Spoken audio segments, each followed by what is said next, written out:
Hello and welcome to the podcast on this World Tourism Day. We're reminded that travel is so much more than just leisure. It's a journey inward, one that inspires, heals, and helps us to reconnect with ourselves and the world around us.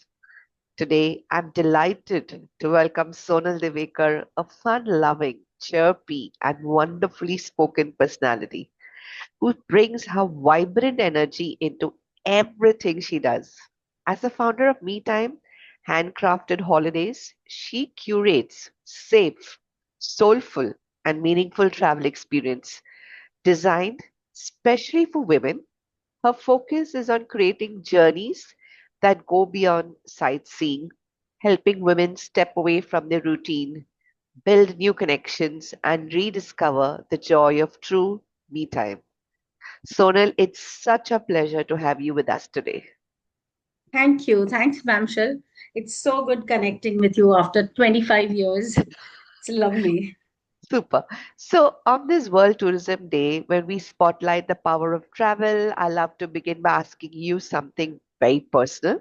How have travel helped you nurture your own mental health and emotional balance, or even like brought about a shift in your overall outlook on life?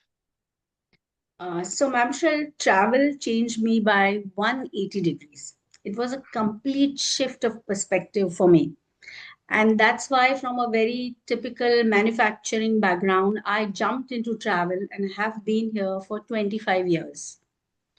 And how it happened was I was like a typical girl of Mumbai, academics, career, stable marriage.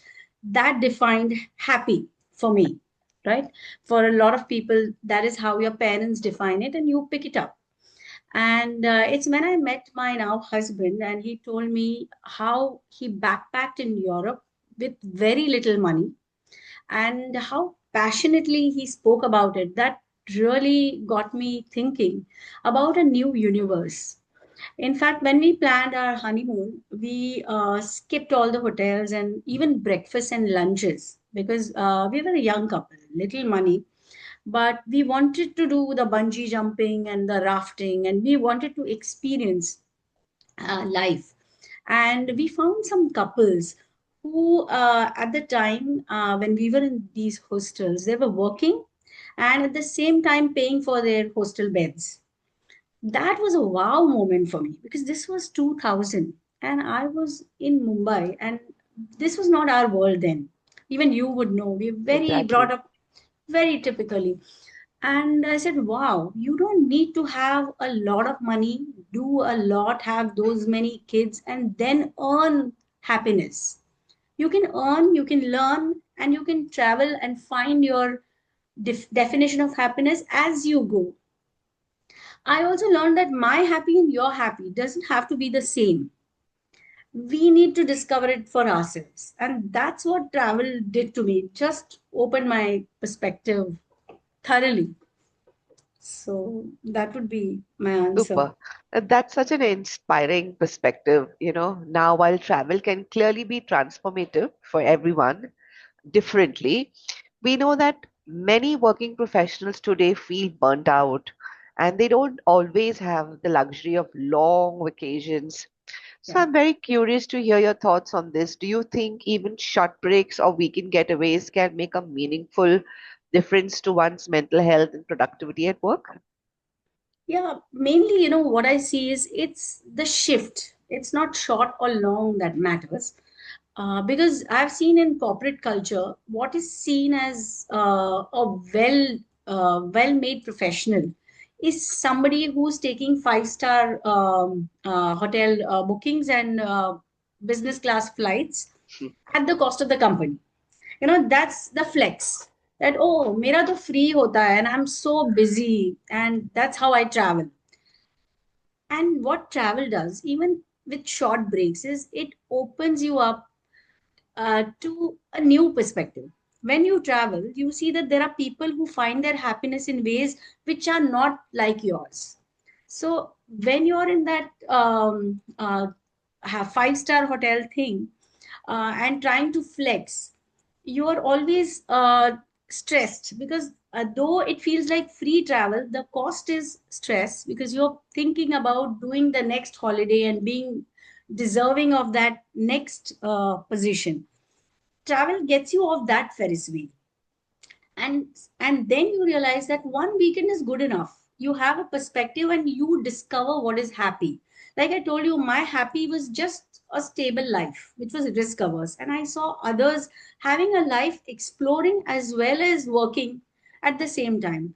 It's the same thing that I mean to say, that a pottery workshop, you can go trekking, you can do bird watching, you can just sit at home and read a book, and that's your different de-stressing space. And when you get back after this small weekend where you do your stuff, Mm. you are creative, you can handle all the Ferris wheel challenges that life is going to throw at you anyway. So that's how travel really helps, short or long, and especially short travel because money is not a issue there. So that matters. Absolutely, that makes so much of sense, but there's another angle I like to explore now. It's about women in specific, or it could be general. But they're working professionals, some of them are retired. They often hesitate to travel if they don't have a partner or a family member to accompany them. So, in your view, how can the travel industry creates safer, supportive spaces that encourage solo women or solo travelers. It could be the other gender, but also help them experience that sense of freedom and mental well being that travel can bring.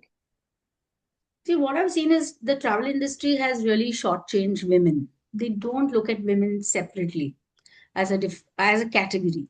They look at how much you can pay, and that's same for men and women. In case of women, though, whether married or whether single, by women have a different outlook when it comes to travel. They stress about everything, so they need and absolutely everything. Even if the chai, if you come to a friend's place and if you give tea, they ask three times, is the tea the right temperature, is it okay, is it too strong, too light? Women are very stressed. So travel curators need to understand that women need everything done perfectly for them, but at the same time women are looking at safety, Yeah. freedom to do what they like. And though they might be solo by circumstance, they still need like minded company to share that experience. And destinations need to be vetted for that. They need to be vetted for safety. They need the drivers need to be vetted for safety. The guides need to be, and of course, if the drivers are handsome, that really helps with women.